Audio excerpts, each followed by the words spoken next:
Welcome back to Build Breakdown. Today, we're probably making one of the most important parts of this Mustang. Now, everything we make is kind of important because it makes this car work, but we're waiting on a lot of stuff for this one part. The one part being the metal version of this plate. Now, the reason it's so important is because it allows us to put the engine and transmission in the car, not necessarily permanently, but with accuracy.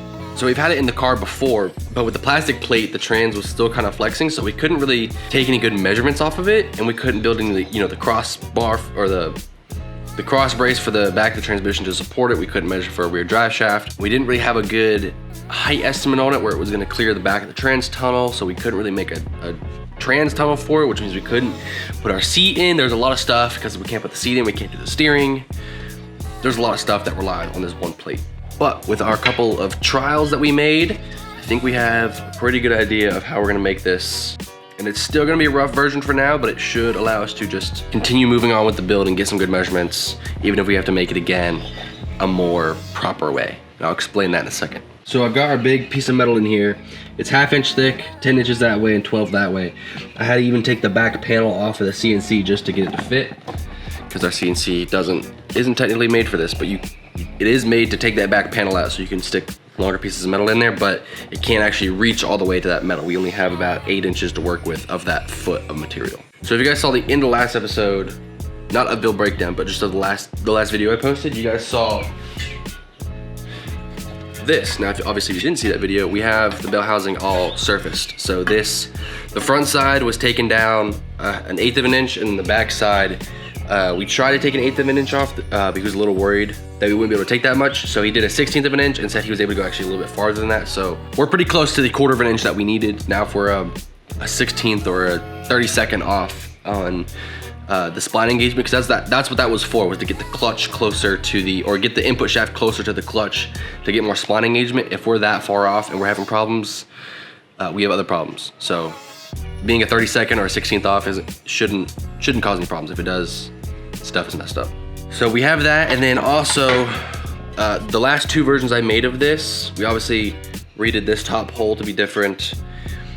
And then I was talking about how it was kind of offset. I needed some more clearance for the center bearing, and then I was talking about how it was kind of offset, so I might need to move some holes around. Being this is a build breakdown, I guess I can explain for people that really want to get in depth. So basically, I'll show you on this one, it'll be easier. These 3 holes and then all these holes around it are the holes that bolt the front cover on. The outer 4 are just for the bell housing. So basically what was wrong was I basically measured these 3 holes first. That was the first thing I ever modeled. And then I basically took, I can't remember which one, it was one of these top holes, and I just took like a million measurements and figured out that first one, how far it was from like the center of this, or I can't remember which one it was. And then from there I just measured from spot to spot. And then to triangulate it, because you need 2 measurements or you need at least another measurement to triangulate it. You don't need to calculate the 3rd measurement, because Pythagorean theorem, if you have the 2 sides, you can figure out the 3rd side. The program doesn't need the 3rd side to figure it out. So I figured out 1 hole, and then I just measured from here to here, and then here to center to figure out where they all were. Meaning that if 1 hole was off, the rest of them would be off. Or if that one was off, the rest of these would be off. If that one's off, the rest of those. So I messed up the very first hole, and it was about 1 millimeter too far to one side. So all I did in the program was move it 1 millimeter that way, and it all rotated, which was perfect, because when I was measuring, the distance that it was off up here was about 1 millimeter. So it was shifted over 1 millimeter. In the middle, it was shifted over about 1/2 millimeter. So it wasn't that these holes were just shifted that way. It's that the whole thing was kind of clocked wrong. Now at this point, that's just a theory, because we don't have another piece of this small metal. I could order something, I could. But we don't have any on hand, we just have the big sheet. And I feel pretty confident that is what was wrong. So we're gonna go for it. We have the piece of metal in there. I need to do a couple surfacing passes on it, because like I said, that's a 1/2 inch thick. This is only 12 millimeters, so we do need to take some off of both sides. And because it's so large, we actually need to do 4 different passes on it, because you need to do half of the top side, the other half of that top side, and then flip it over and do 2 more on that side. But we do have a bigger 1/4 inch bit that I've been using, testing over the last couple weeks. So we should be able to do some stuff pretty fast. I did a test on this. Oh, this is also another thing I talk about. in a second. But I did a test on this, and the same holes that it took the 1/8 inch bit to do, like the 1/8 inch bit took like 30 minutes to do a project. That same project took the 1/4 inch bit like 5 minutes. So definitely saving some time there, and hopefully saving some bits, because the bits are more expensive, so not really saving money, but just the fact of them breaking all the time should save some of our projects, because having to restart them because of broken bits is kind of annoying. But another thing is I took this piece of metal. I explained this in the end of the last video, but anybody who didn't see it, there's some extra holes in here from those two over there, and then that one. And what those are the bell housing measurements. So here to here, and then here to here. And what I wanted to do was just make sure, I think that one's this side. I can't show you, it's hard. They fit. I wanted to make sure that those measurements were right before I went to cut it, because we've been doing testing on all the center bearings and stuff like that, but none of the other ones. There's also, we were only ever able to get 4 holes in the piece to hold it to the transmission. There's 9 total, so there's 5 holes that are to be determined if they fit. I'm gonna start the surfacing test, and after that we'll start the actual program. I'll probably come back and show you guys the program, because I think that stuff is pretty cool, even though you've already seen it before. So I'm gonna get started cutting on the CNC. I may come back before it's done. I may just update you when it's done. It's gonna take a while because it's a pretty big piece, but we'll see how it turns out. All right, because this is a build breakdown, look, I told you guys it would take a long time. It's done 1 of the 4 passes, and it's already getting dark. Granted, I started like midday, but like this stuff takes a long time. In light of this being a build breakdown, I feel bad sometimes adding too much information, but the reason people watch build breakdowns is usually because they want the information. So I wanted to show you guys something not necessarily cool, and it actually kind of sucks, but this is stuff I deal with the CNC. So I went to go do a pass on it, and basically what it has to do is there's a probe that you put in here, and it probes like a home spot, and then it probes the top of the material to get a reference to where the top is at. And I probed the corner here. Well, when it started cutting, it only started cutting on these outer corners. I was like, well, that was weird. Maybe it just took a bad measurement. So I redid it and had it take the measurement from the center, and it started cutting perfectly. Coupled with the fact that it's not the exact middle, but pretty close to the middle back here, it stopped cutting. There's a low spot right there. I think it is warped on the edges, so it's kind of doing that. There's a low spot right here in the middle. That's why the corners started cutting first. And then when it took a reference right here, it wasn't cutting over here because the corners were so high. And it honestly might be warped just towards the middle, because if it was just warped this way, it would do it right here too. But it's probably just warped this way, and then from the side it's warped that way. So like the whole middle right here is probably just a low spot. So again, something that kind of sucks, but that's the stuff we deal with, and that's stuff you have to recognize and just get used to with CNCs. Now, I'm not going to cut even farther down and make it all one level, because it sucks, but it is a little bit lower than the spot we have, so that's better than being a high spot. And I'm worried if we keep cutting down, we're gonna just lose too much material, because this still has to be a certain thickness, and we've already taken 0.2 off of this side. We still need another 0.2 on that side. So, you know, could we cut down another 0.5 millimeter, or not a 0.5 millimeter, but you know, 0.05 of a millimeter, because we got 0.2 off. So could we do 0.05 or 0.1, do half of, we do a 1/10? We could, but again, we're gonna lose too much material. So not ideal, but just stuff we have to deal with, depending on how the other side ends up. If the other side doesn't have any weird spots or anything like that, we can just make this the bell housing side, because the bell housing side doesn't have to be quite as accurate as the transmission side. Anyways, on to more CNC cutting. Well, we have a fully done plate. Obviously, this is not the final shape of it. We will take the plastic one here, I'll overlay it and trace it out, and then cut it out later, because we just don't have enough room on that CNC to cut out the full shape. The bell housing to the plate, let's see, it's this side. We'll go a little something like this. Well, I'm already noticing an issue,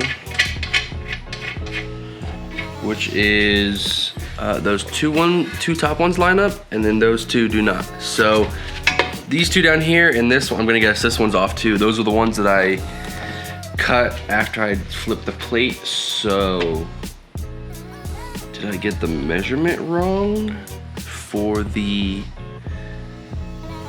the program telling it where it's located? No, I did the math right. So what is wrong? Oh, that sucks.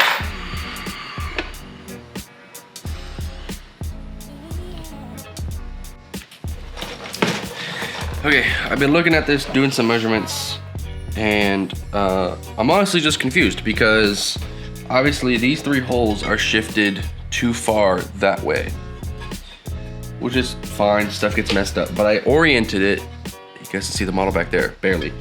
So it was sitting like this, and so the model in the program, you can see the outline of the metal, and then you can see the piece that it's trying to make, and you can position it anywhere within this piece of metal. So I had it positioned farther down here so that I could capture as many holes as possible in one pass. And then I flipped the metal, so in the program, I flipped the model and moved it up, the same exact measurements. What's weird to me is that even if these were off and I messed up the measurements, which I didn't, but even if I did, they also shifted that way, which makes no sense because the model, even if I got that measurement wrong, all I did was the program rotated it 180 degrees. So I'm unsure how it shifted both ways. Like up and down, sure, that maybe that's my fault. I didn't put it in the thing right. I did the model wrong. But the side to side, I'm not sure how I got that wrong because that's just, I don't get that. I'm not sure how else to do that because I have to flip it around. I don't have room to cut it all in one go. Unless I cut as much as I can in one pass and then manually drill the other ones. I mean, it's 3 holes I have to drill. It's not that big of a deal. I can just line up the other cover with it and drill it that way and then line these up with the bell housing. Well, as much of a failure as this plate turned out to be, it does bolt onto the transmission pretty well. So obviously this is the same plate that we did 2 tests with, so I expect it to fit well. But if you remember, we had a problem with it being kind of off center. That is totally fixed. If you guys can look, that is perfectly center and the top one is as well, which is exciting. So the only things that don't fit well, obviously those 3 bolt holes that are off, and then there's one more for the front, that bolts to the transmission, that is slightly off as well. All the other ones fit and that one is slightly off, which is one that got cut on the first pass. So it should be right, but that just means our measurement is off, which is fine because it looks like all we have to do is move it down slightly. So I just have to figure out how to do that because if I move that one, it's gonna move all the other ones after it, which I don't want to happen.